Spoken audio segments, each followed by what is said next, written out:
자, 인간은요, 일생 동안 기억과 망각을 반복하며 살아갑니다. 하나님께서 사람에게 주신 귀한 선물 중에 하나가 이 기억이죠. 무엇인가를 경험하고 그것을 담아둘 수 있고요, 그것을 꺼내어서 추억할 수 있다는 것이 우리 가운데 얼마나 큰 감사인지 모릅니다. 그런데 요즘 주변에 많은 분들이 기억이 예전 같지 않아 라고 말씀하시는 분들이 많습니다. 여러분, 오늘 지나면요, 이제 다 어떻게 하십니까? 한 살 드시죠. 여러분, 한 살 더 드시는 만큼 내 기억력이 떨어지지 않을까라고 걱정하시는 분들도 있으실 텐데, 여러분, 과연 모든 것을 기억하는 것이 정말 좋은 일일까요? 여러분, 모든 순간과 사건들을, 지나간 시간들을 똑같은 농도로 기억한다는 것이 과연 정말로 좋기만 할까요? 여러분, 아르헨티나의 작가 보르헤스라는 사람이 이런 소설을 썼습니다. 기억의 천재 푸네스. 이 푸네스라는 농부가 나오는데, 이 농부가요, 말을 타다가 낙마하게 됩니다. 그러면서 어떤 능력을 얻게 되죠. 그 능력이 뭐냐? 모든 것을 기억합니다. 여러분, 그런데 엄청 좋을 것 같지만 이 푸네스에게 부작용이 생깁니다. 왜냐하면 쌓여가는 이 기억들 때문에 평생 고통스러운 일들, 힘든 일들, 우울했던 일들, 오만 기억들이 생생하게 영원히 기억하게 된 것입니다. 여러분, 이처럼 기억을 잘해도 문제가 많습니다. 여러분, 이런 일이 단순히 소설만의 이야기는 아닙니다.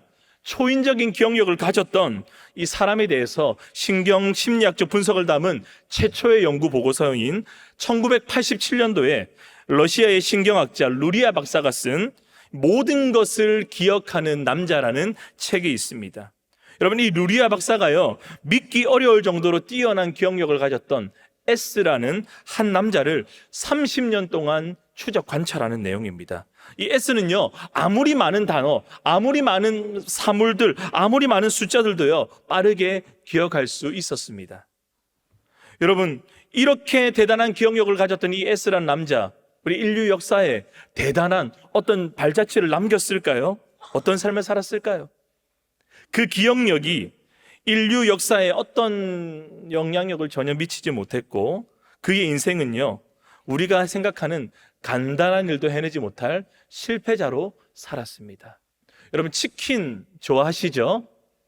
어젯밤도 치킨 드신 분 계실 텐데, 여러분, 이 치킨을 우리가 주문할 때 그냥 다 주문합니다. 그냥 전화해서 주문합니다. 그런데 이 S라는 남자는 달라요. 치킨을 딱 주문하는 순간 뭐가 떠오르느냐? 닭이 날개질을 푸득푸득 하는 그 날개질이 떠오르는 겁니다. 그리고 닭의 그 막 눈동자가 막 떠올라서 도무지 치킨을 주문할 수 없는, 일생에 아무것도 할 수 없는 이런 남자가 이 S라는 남자였습니다. 여러분, 이와 같이 평생의 기억을 잘한다는 것은 마냥 축복이 아닙니다. 여러분들은 어떠십니까? 요즘 기억력이 떨어졌다고 낙심하는 분들 계십니까? 치킨으로 위로를 얻을 수 있기를 주님의 이름으로 축복합니다. 여러분, 이와 같이 기억을 잘하는 게 다 좋은 게 아님을 우리 하나님도 너무나 잘 아세요. 그래서 우리 하나님은요, 우리에게 기억이라는 선물뿐만 아니라 무엇을 주셨습니까? 망각이라는 선물을 주셨습니다.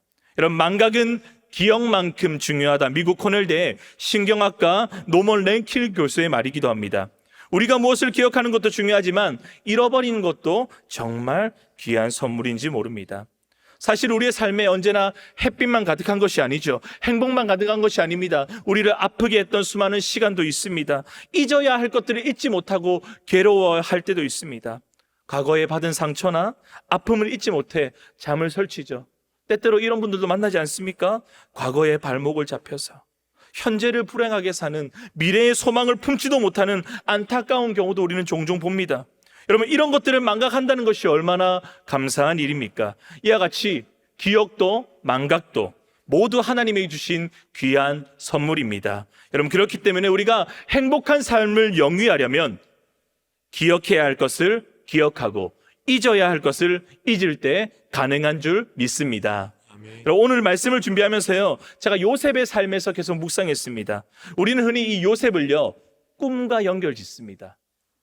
꿈의 사람, 요셉처럼 꿈을 가져야 된다, 꿈과 비전의 사람이 되어야 된다, 이런 이야기들을 종종 듣습니다. 여러분, 그런데 그거 아십니까? 성경에 요셉의 꿈은요, 요셉의 꿈이라고 말할 수 있는 것은 실제 딱 하루 상간의 꿈, 두 번의 꿈, 형님들의 볕단이 절하는 꿈과 해와 달과 별들이 절하는 그 두 번의 꿈밖에 없었습니다. 심지어 요셉의 스토리에 나오는 나머지 꿈들은 요셉의 꿈이 아니라 다른 사람의 꿈이었습니다. 물론 하나님의 입장에서 하나님께서 요셉에게 꿈을 주셨습니다. 그리고 또 다른 누군가에게 꿈을 주셨습니다. 그래서 그 꿈들이 특별하게 요셉의 삶을 이끈 것은 맞는 말이긴 합니다. 여러분, 그런데 요셉의 입장에서 우리가 살펴보게 되면 요셉이 하나님이 꾸게 하신 그 꿈 때문에 그것을 마음에 계속 품고 있어서 어려운 환경을 이겨냈느냐? 그런 게 아닙니다. 사람은요, 하루에 4번에서 6번 정도 꿈을 꾼다고 합니다. 수치상 계산해봐도 하나님의 그 특별한 2번의 꿈이 꾸기 전에 요셉은요, 수천 혹은 수만 번의 꿈을 꾼 것입니다. 여러분, 그런 요셉이 지금까지 꿨던 수많은 꿈들 중에 그 2번의 꿈이 아주 특별하고 하나님께서 이것을 주셨다, 내 마음에 품고 있어야지라고 생각했던 때가 언제냐? 성경은 어떻게 기록되어 있을까요? 우리 창세기 42장 9절 말씀을 함께 읽겠습니다. 시작.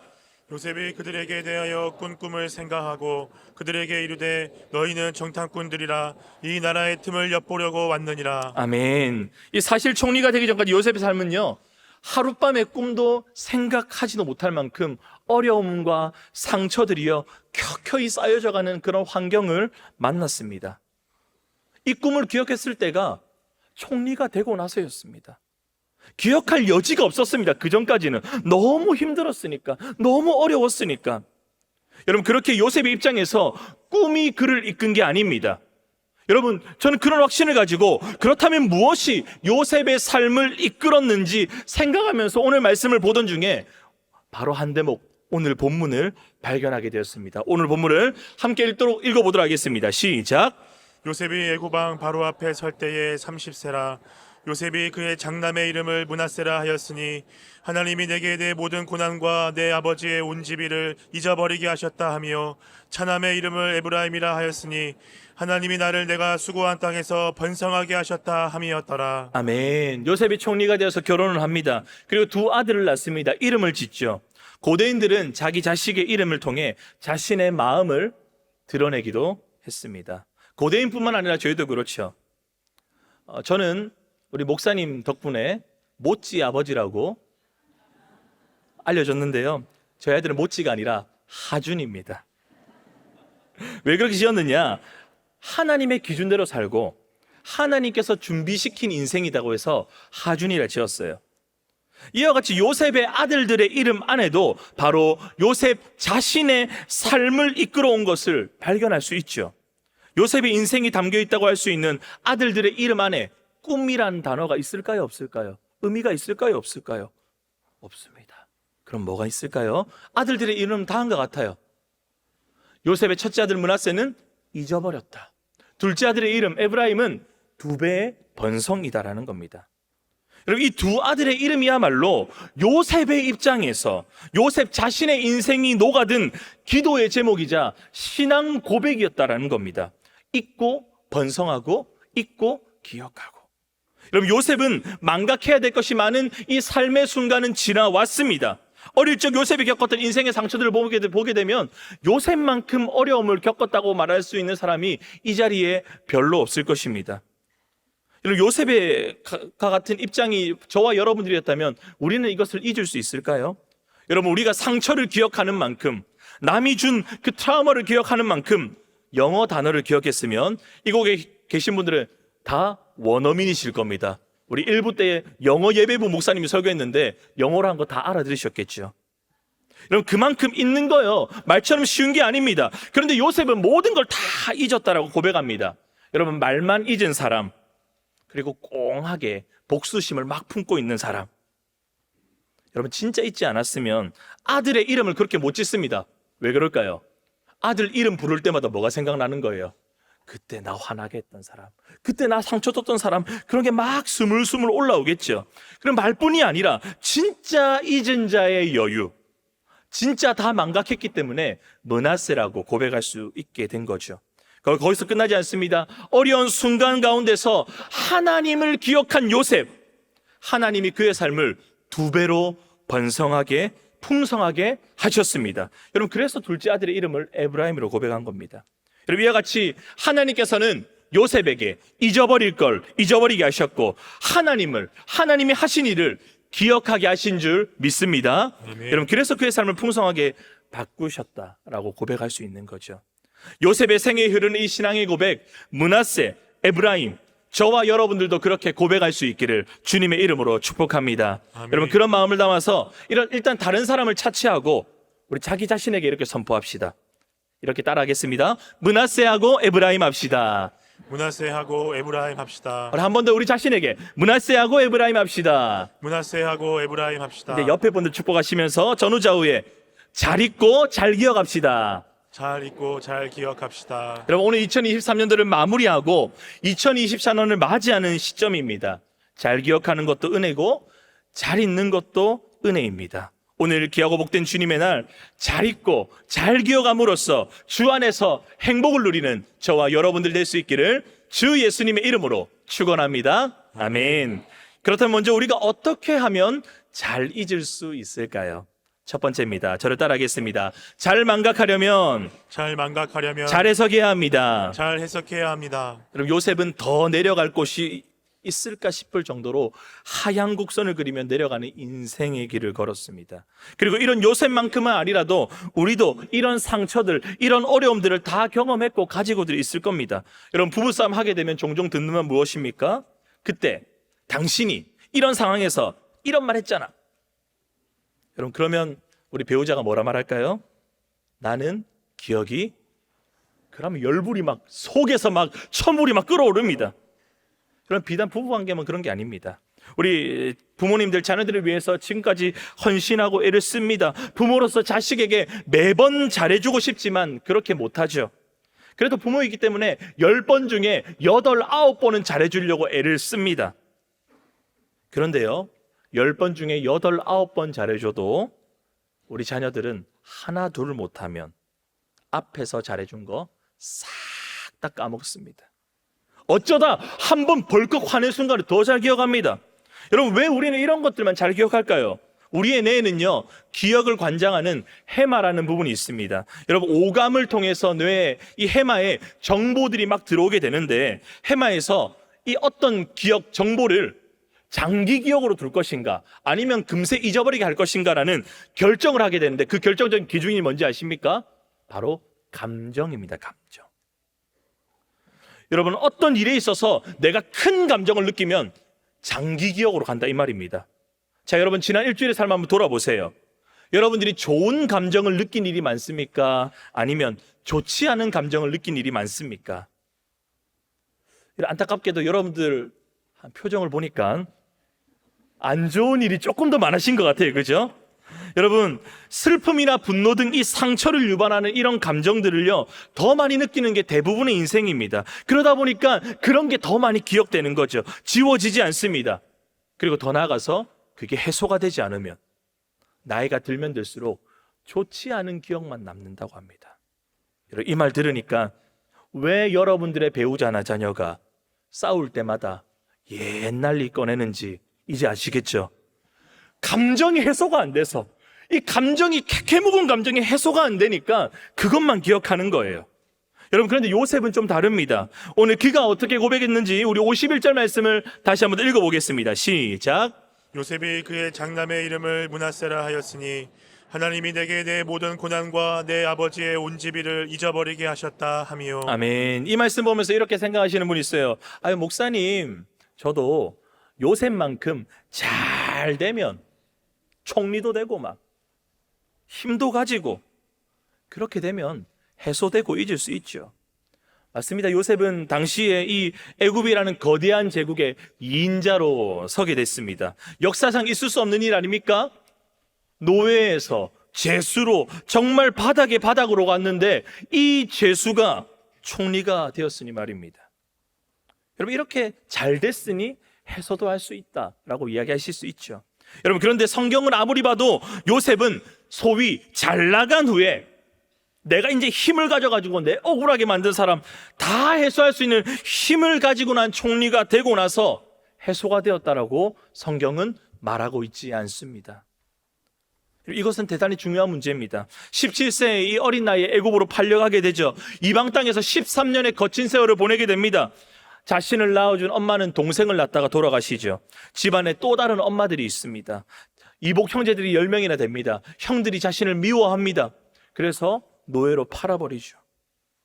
이런 파랑만장한 삶을 살고 있는 요셉에게 성경이 무엇을 말하고 있느냐? 노예 생활하고 있는 요셉, 주인인 보디발의 집에서 어떻게 일을 했느냐? 우리가 생각할 때 억울해가지고 내가 여기 있을 게 아닌데 이렇게 생각할 것 같은데, 요셉은 39장 4절에 이렇게 말씀하고 있습니다. 함께 읽겠습니다. 시작. 요셉이 그의 주인에게 은혜를 입어 섬김에 그가 요셉을 가정 총무로 삼고 자기의 소유를 다 그의 손에 위탁하니. 아멘. 요셉은요, 주인이 모든 것을 다 맡길 수 있을 믿음을 정도로 일을 굉장히 잘했습니다.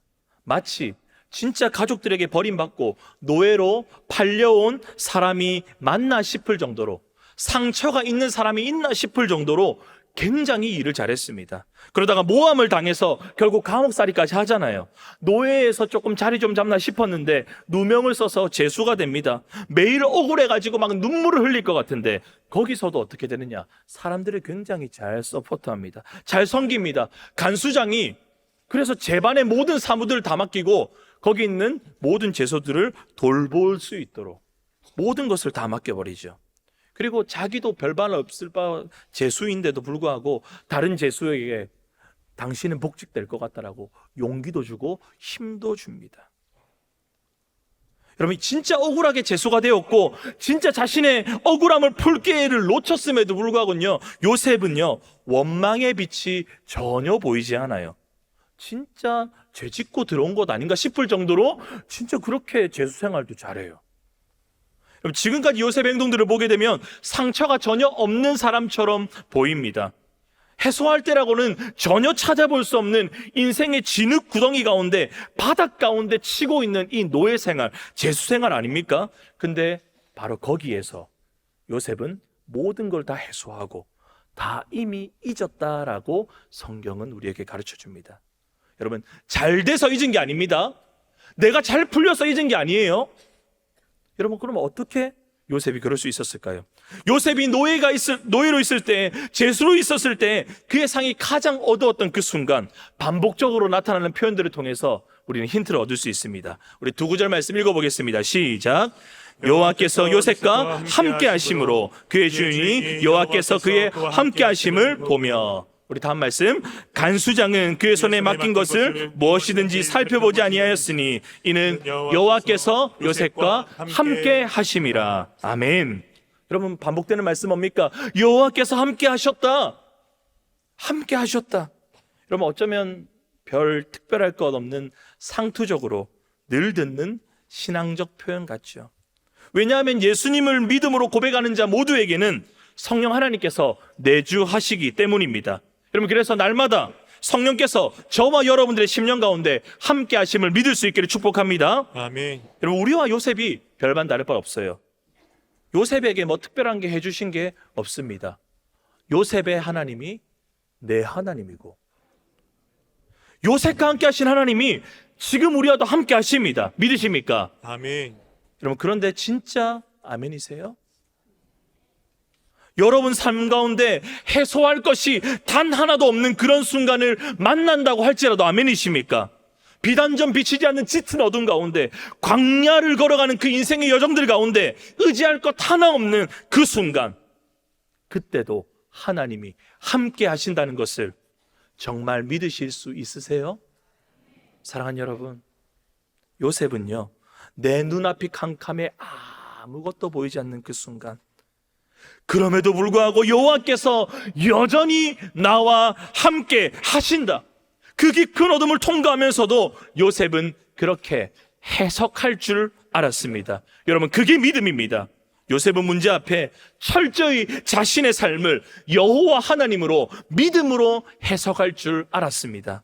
그리고 요셉은 이런 어둠 속에서도 자신의 삶을 믿음으로 해석할 줄 알았기 때문에 그 비참함이 해소가 되고 잊혀지게 된 것입니다.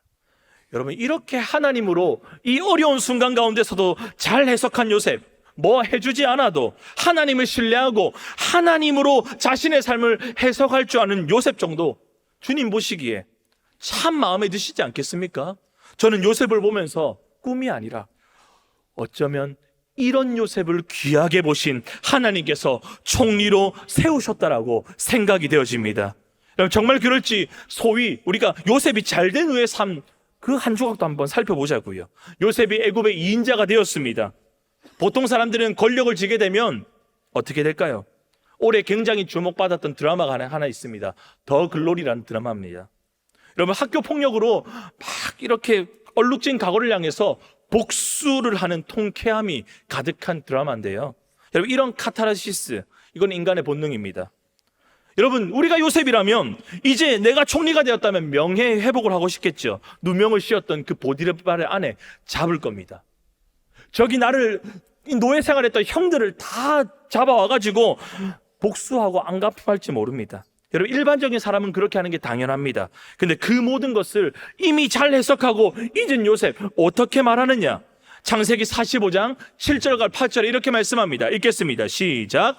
하나님이 큰 구원으로 당신들의 생명을 보존하고 당신들의 후손을 세상에 두시려고 나를 당신들보다 먼저 보내셨나니 그런즉 나를 이리로 보낸 이는 당신들이 아니요 하나님이시라.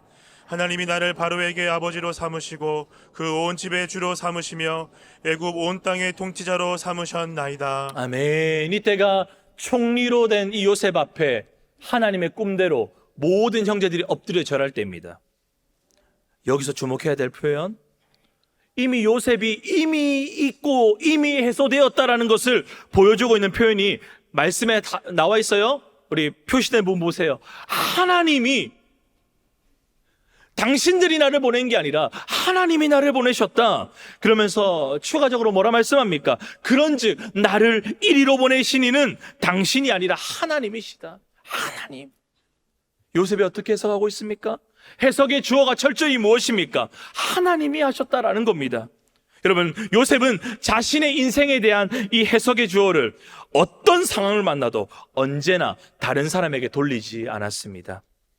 여러분, 아버지가 편애하지 않았으면, 형들이 나를 미워하지 않았으면, 보디발의 집에 잡혀가지 않았다고 한다면, 그 여주인이 나를 유혹하지 않았다고 한다면, 다른 사람에게 이 주어를 돌릴 만한 많은 순간들을 만났지만 그때마다 요셉은 남 탓으로 해석하지 않습니다. 여러분, 저와 여러분들도 올 한 해를 살아가면서 꼬리에 꼬리를 무는 후회의 순간들을 만난 적이 있으실 겁니다. 이 일은 저 사람이 잘못했어. 이 일은 저 왼수만 아니었으면 아무 문제 없었는데. 우리는요, 다른 사람을 주어로 해석하고 싶어 합니다. 위안을 얻고 해소하려고 해요. 여러분, 근데 그게 안 됩니다. 오히려 볼 때마다 분노가 일어납니다. 있는 게 아닙니다. 그것은 망각이 아닙니다. 여러분, 요셉이 자신의 아들을, 그 므낫세의 이름을 짓고 이렇게 해석하잖아요. 창세기 41장 51절 뭐라 말합니까? 하나님이 내게 내 모든 고난과 아버지의 집을 잊어버리게 하셨다.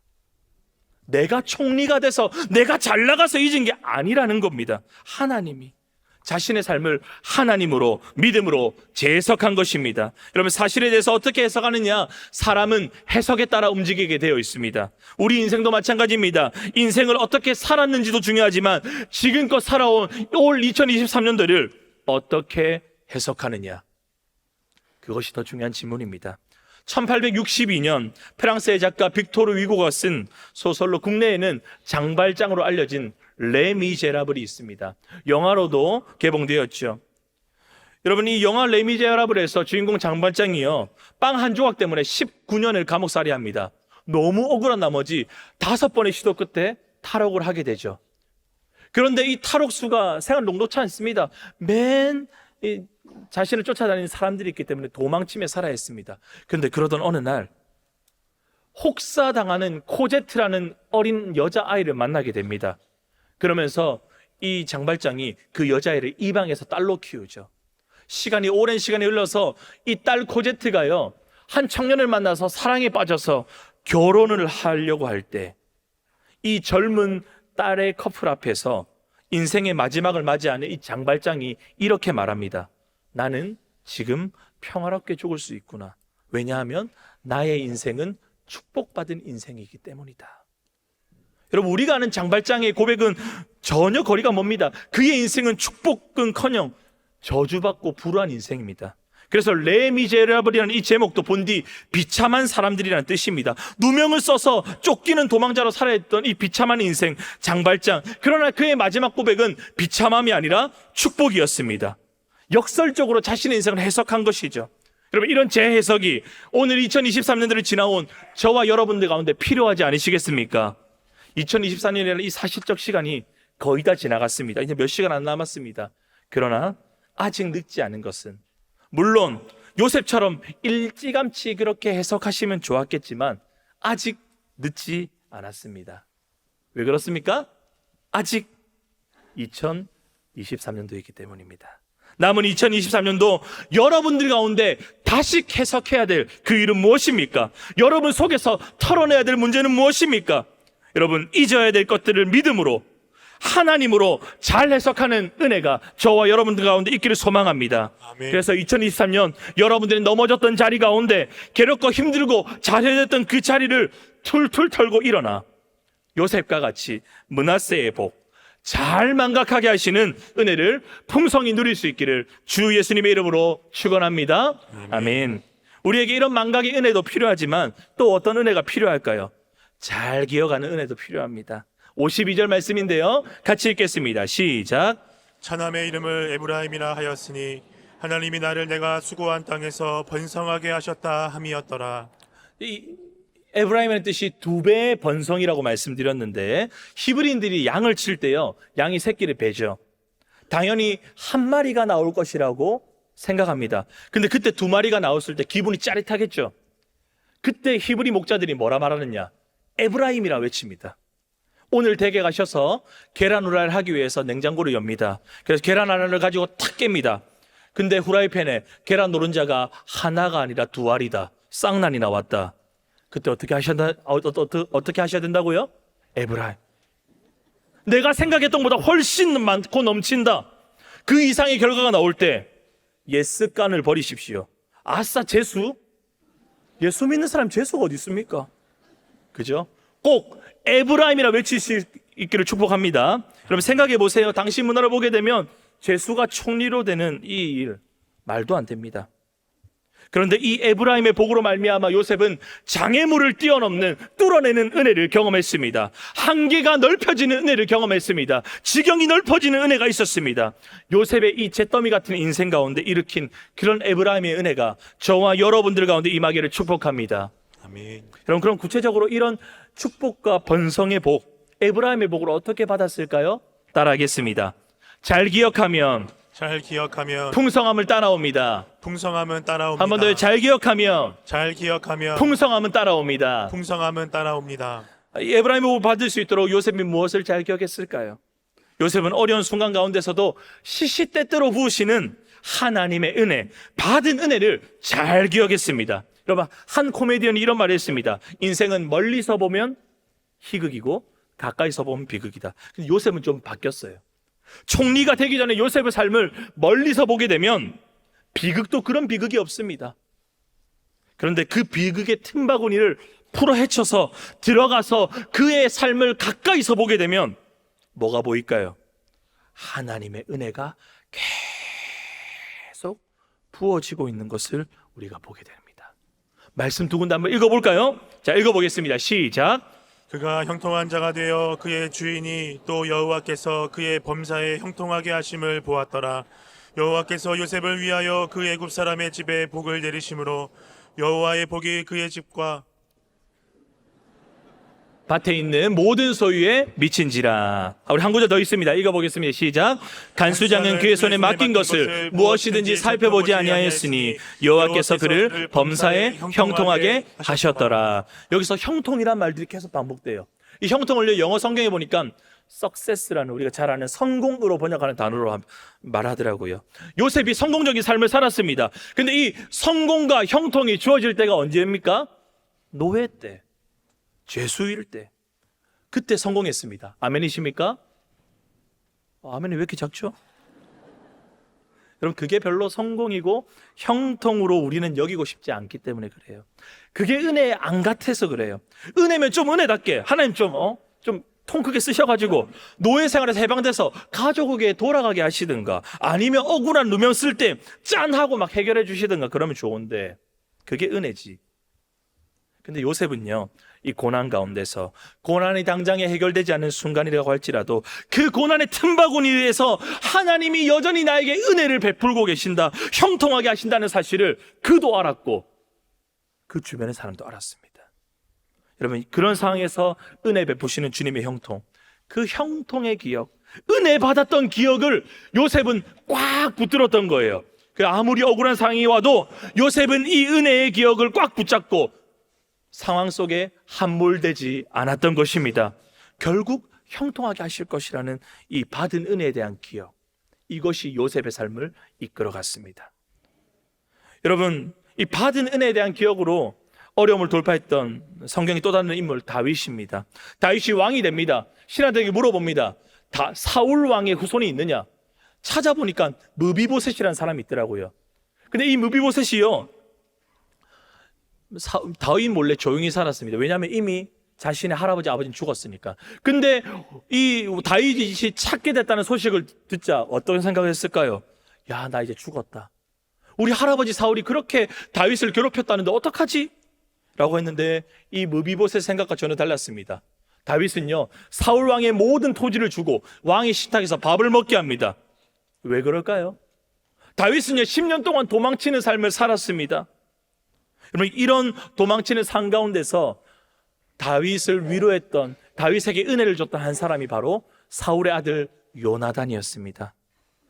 사울왕 앞에서 다윗을 변호도 해주고 위로도 해주고 네가 왕이 될 거라고 축복까지 해줬습니다. 여러분, 다윗의 삶이 정말 어렵고 힘들고 도망치는 삶이었지만 다윗에게는 받은 은혜가 있었습니다. 요나단이라는 은혜 말입니다.